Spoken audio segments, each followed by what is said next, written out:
Lagi bahwa UPTD PPA itu tidak ada di seluruh kabupaten kota di Aceh, hanya ada di sebagian. Kita di Banda Aceh ada dua ya, ada satu UPTD PPA Kota Banda Aceh, satunya UPTD PPA Aceh. Setiap kasus yang masuk, kami berkomitmen untuk menginput ke dalam aplikasi, ada kita namanya aplikasi Simponi PPA ya, Sistem Informasi Perlindungan Perempuan dan Anak. Orang tua seumur hidup nggak ada ilmunya.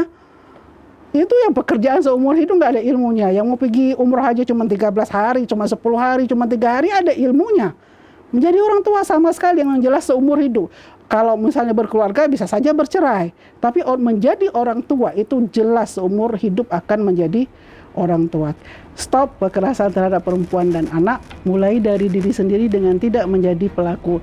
Dan apabila Anda menjadi korban, atau mendengarkan ada orang menjadi korban, atau menyaksikan adanya kejadian kekerasan, jangan ragu untuk lapor ke UPTD PPA Kota Banda Aceh.